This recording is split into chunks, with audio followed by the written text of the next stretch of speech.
Porto da Figueira da Foz continua a navegar por águas prósperas, continuando a bater os seus próprios recordes. O programa Aqui Entre Nós começa a meter água, mas por bons motivos. Então, Andreia, João Pedrosa Russo, sem a receita. Certo. Infelizmente, o programa perdeu muito. Perdeu? Ganhou por um lado, mas perdeu por outro. Pronto, mas é a lei da compensação O resultado foi positivo, O resultado mesmo é positivo. assim. Vamos começar, como sempre, pela quinta-feira seguinte à última edição e, neste caso, quinta-feira, 25 de julho. Estamos aqui, antes de avançarmos com os assuntos desta edição, estamos aqui no Bairro Novo, na esplanada da Casa Albanesa, no Picadeiro, com um ambiente agradável. Agosto começou hoje, espera-se um fim de semana em cheio. Hoje ainda é quinta-feira, mesmo assim já se nota algum movimento, não nota? Sim, o fuzinho também já começou a dar que falar e já se nota a cidade a começar a vibrar. Muito bem. Vamos então, podemos Eu, começar? como sempre, adoro a Figueira da Foz. A Figueira está cheia de gente, há muita gente na praia, desde aqui da praia do Relógio até o Teimoso, há muita gente na praia. A água está limpíssima, não sei se repararam esta semana, água muito límpida. Há muita gente a passear, não sei se fazem muito consumo ou não, porque estamos em crise, mas a Figueira está agradável, está com um ambiente muito agradável. E se de repente um movimento cívico fizesse campanha por um bypass, que é um sistema mecânico de transposição de areia, neste caso de norte para sul, do Molho Norte, da zona do Molho Norte, para abastecer as praias do sul do concelho? O que é que fazia? Votava neste movimento? Votava neste movimento porque, sinceramente, parece-me que isto é capaz de dar resultado. Eles já falam nisto, nesta campanha do bypass, há cerca de 4 anos. Portanto, têm lutado por isso. É um mandato. É um mandato. O bypass não é nenhuma novidade, já existe concretamente noutros países, nomeadamente na Austrália. Eles já foram ver como é que aquilo funciona, já houve técnicos que vieram a Portugal ainda recentemente demonstrar que aquilo funciona e que vale a pena optar pelo bypass. Por isso, acho que as autoridades, nomeadamente quem está a proceder à revisão do Plano de Ordenamento da Orla Costeira, deve ponderar seriamente em permitir que se faça este bypass. Até porque o bypass pode custar muito dinheiro, fala-se em 20 milhões de euros, pode ser mais, não sei, mas o que é certo é que as obras que se fazem em paredões, em proteção da costa, também custam muito dinheiro. Por isso pode ser que uma coisa compense a outra. E se a Figueira da Foz, a praia da Figueira da Foz, ficar com menos areia, ou seja, se os figueirenses e quem nos visita ficarem mais próximos do mar, a Figueira só tem a ganhar. Oxalá eles consigam convencer as autoridades. Andréia, 20 milhões de euros é areia a mais para o caminhão financeiro do Estado português, não sei, neste momento, ou não? Eu acho que não. Lá está, se estamos a falar de uma alternativa que pode custar 20 milhões de euros e a outra alternativa poderá custar 50 milhões, quer dizer, parece um bocadinho mal menor, não é? E, por outro lado, aquilo que acho que era necessário era realmente a equipa responsável pelo POC dizer porque não, porque eles foram à Câmara. Mas faz parte, o bypass proposto pelo movimento cívico SOS Cabedelo está integrado numa das alternativas pela Comissão Técnica da Revisão do Plano de Ordenamento da Orla Costeira. Sim, mas eles quando cá estiveram não se mostraram muito receptivos. Gostam mais dos paredões, não é? Foi mais ok, nós incluímos mais para não haver, se calhar, os protestos que agora se estão a preparar. Então, já vimos que os paredões não resolvem o problema, porque não resolvem. Portanto, podia-se experimentar na Figueira da Foz. Resolvem a montante, mas provocam problemas a jusante, não é? Mas há outra questão. Eu julgo que a ideia, o bypass não vai retirar areia, vai impedir a continuar a aumentar. E pode retirar também, depende Pois, mas nunca vamos ter um areal muito mais curto que aquele que temos hoje. Passemos então para sexta-feira, 26. Sou o único cidadão de São Pedro que não pode candidatar-se à Junta. E não sou eu, é o Carlos Simão que o diz. Tu podes. Em entrevista eu posso, mas não vou candidatar-me nem a nenhuma outra Junta. É o Carlos Simão, Presidente da Junta de São Pedro, em entrevista ao Diário As Beiras e à Foz do Mondego Rádio. É a lei que limita os mandatos. É uma lei justa, necessária ou não? É uma lei, o que é que o advogado diz? No meu entender, é uma lei justa. Eu entendo que deve haver limitação de mandatos. Mas é também uma lei injusta, porque não é igual para toda a gente. Porque esta lei não existe, por exemplo, para os deputados da Assembleia da República, não existe para os presidentes do Governo Regional da Madeira e dos Açores, e se quisermos ser justos... Nem para o Primeiro-Ministro. Nem para o Primeiro-Ministro, mas o Primeiro-Ministro não acredito muito que se mantenha dentro Não para este Primeiro-Ministro. Sim, para, nem para este nem os outros, não acredito. Mas De pronto, Primeiro-Ministro e não do a lei Primeiro-Ministro. devia contemplar todos estes cargos e não contempla, e sobretudo devia contemplar os deputados. Eu não aceito que um deputado esteja mais do que 3 mandatos na Assembleia da República. É demais, cria vícios, cria hábitos e isso não é positivo. Portanto, o atual Presidente da Câmara da Junta de Freguesia de São Pedro, Carlos Simão, tem razão quando diz que a lei é injusta. Evidentemente que já não tem razão, e eu gosto de dizer o que penso, até porque gosto dele. Ele diz que não é político, é apenas um cidadão interessado nas coisas simples, e eu acho que ele é dos melhores políticos que já apareceram pela Junta de Freguesia de São Pedro. Porquê? Porque ele sabe levar água ao seu moinho. E isso é um político. Andreia, esta lei que limita os mandatos vem, por um lado, impedir que se criem determinados vícios, determinados hábitos, mas por outro também impede que bons autarcas possam continuar a exercer as suas funções. Exatamente, Não é? eu acho que é um bocadinho como a reforma administrativa começou pelas freguesias, quando se calhar devia ter começado pelos conselhos. Aqui isto também devia ter começado por cima, lá está, pelos deputados, eventualmente presidentes de Câmara, etc. E os últimos a serem atingidos deviam ser estes, até porque assim, se calhar são aqueles que os eleitores melhor conhecem e se fizerem asneira no mandato a seguir, eles até se podem recandidatar, mas não são eleitos. Mas esta lei foi feita para os presidentes da Câmara e não para os presidentes de Câmara, não é? Porque decorrem casos em tribunal, ações assinadas pelo Movimento de Revolução Sim, Branca, não é? mas essas ações, no meu entender, são apenas para inglês ver, porque o problema só se vai pôr a partir do próximo dia 5, segunda-feira, quando se apresentarem as listas. Só nessa altura, quando se apresentarem as listas, é que o juiz do tribunal da comarca é que vai dizer se a lista é elegível, se a lista tem legitimidade ou não tem legitimidade. E nessa altura é que as pessoas podem pôr em causa a lei e podem então recorrer para o Tribunal Constitucional. Agora é uma mera brincadeira o que está a acontecer. Na edição de fim de semana, o Diário As Beiras dava conta de que Abel do Nascimento realiza cirurgia pioneira à paralisia facial. É um bom avanço da medicina. É fantástico. Eu conheço pessoalmente pessoas que foram afetadas por perturbações da face, não é? Da mímica, ficam com a boca torta, e percebo que isso tem um efeito devastador na vida delas, na autoestima, no trabalho, na percepção dos outros. Portanto, qualquer avanço nesta área é fantástico.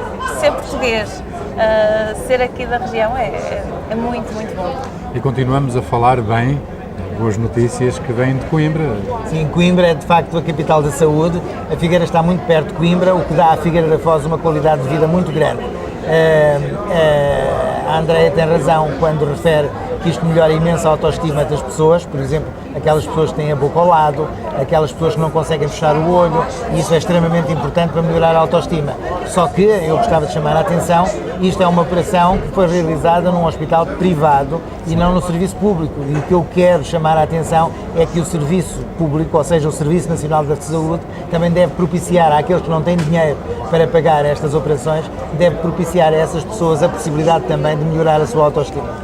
Afinal, os milagres existem, através Não da só é medicina. para E aliás vão Através da continuar, porque ele vai fazer agora uma outra operação extraordinária, que é aquelas pessoas que não conseguem mexer os braços pelo facto de terem tido AVCs. Assim. Vamos continuar em frente então, novamente para o mar, mas desta vez há uma denúncia do Sindicato Livre dos Pescadores que diz que os direitos dos pescadores, direitos laborais, estão a ser violados na Figueira da Foz. Existirão entre 30 a 40 casos, pescadores que não receberam subsídio de férias e subsídios de Natal. Andreia, o que é que tens a dizer a isto?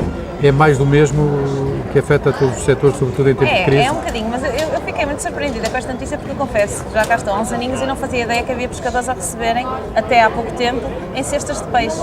Eu imagino, como jornalista, se pagassem em jornais não me dava muito jeito. Eu pensei que o peixe se come. Mas era uma prática antiga. Quer dizer, o que é que os pescadores faziam? Comiam peixe o mês todo ou vendiam aos amigos? É que se vendiam aos amigos era um mercado paralelo, não é? Sim. Comiam, quer dizer, não sei. Agora, realmente, se retiraram este benefício, por mais estranho que fosse, deviam ter sido compensados em dinheiro. Não faz sentido. João Pedrosa Russo. Ora bem, eu acho que esta notícia é capaz de estar um bocadinho empolada, pode haver aqui alguma politiquice pelo meio, até pelo tempo que estamos a viver. porque se há irregularidades, se não se pagam subsídios de férias, se não se pagam subsídios de Natal, se reduzem o rendimento com a retirada destes cabazes de peixe, porque ao fim e ao cabo aquilo tem um preço, tem um valor, acho que as autoridades devem intervir, as pessoas devem se queixar, os tribunais servem para isso, a autoridade para as condições de trabalho serve para isto. Portanto, as pessoas devem defender os seus direitos queixando-se às autoridades. Vamos então mergulhar nos números do Porto da Figueira da Foz, João Pedrosa Russo, que vem batendo consecutivamente os seus próprios recordes relativamente ao movimento de cargas.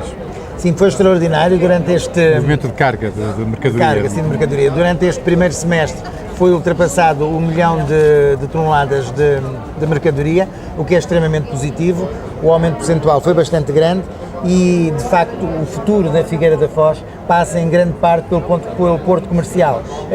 A Figueira da Foz, felizmente, tem outras valências por onde o seu futuro pode passar, mas pelo porto passa de certeza absoluta. E nós temos que defender os portos, porque as autoestradas do mar já estão construídas e não exigem qualquer manutenção, não se gasta dinheiro a manter aquelas autoestradas.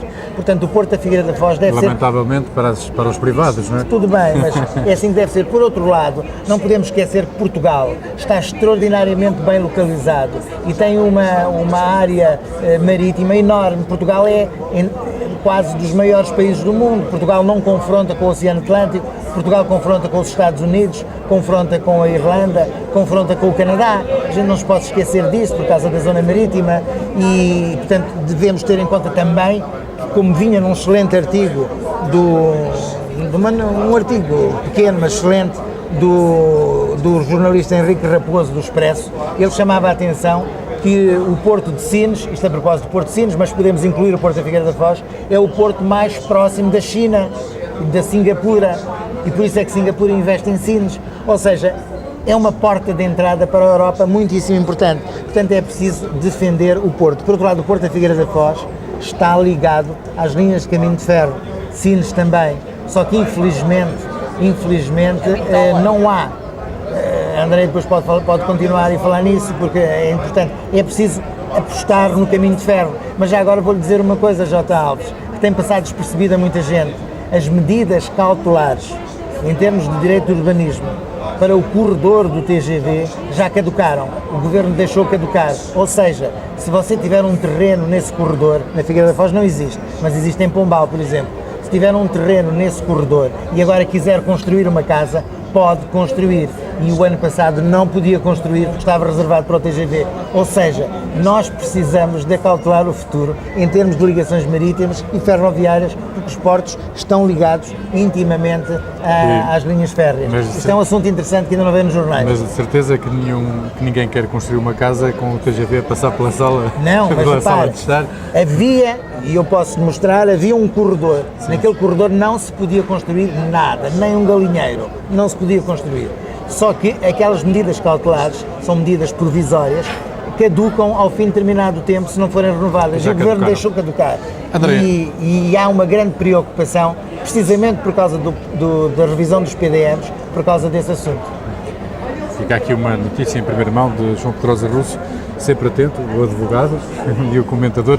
André, o Porto da Figueira da Foz tem futuro, mas também voltamos novamente ao bypass para poder aumentar o calado e manter o calado permanente em 6,5 metros de profundidade. Não é? E permitir embarcações mais longas, não é? Claro, 130 claro. vezes 130. Também há que fazer a manutenção da barra, logo há que tirar dali as areias. Mas esse é um problema que tem vindo a ser recorrente. Eu, cada vez que ouço falar numa tentativa de solucionar, fico com esperança. Sou crente, acho que há de chegar a uma altura em que realmente se vai conseguir resolver. Até porque eu, por exemplo, estive a ler hoje na revista de Marinha, pronto, são números que já são conhecidos, mas hoje recordei, 90% do comércio entre a União Europeia e o resto do mundo é por via marítima. Portanto, faz todo sentido investir nisto, faz todo sentido terem atenção a estas coisas. Isto que o Dr. Pedrosa Russo falou é, obviamente, falta de estratégia, ou quer dizer, das duas, ou desistimos de vez do TGV, ou então o que é que estamos a fazer? Vamos ter que voltar a fazer tudo outra vez, não é?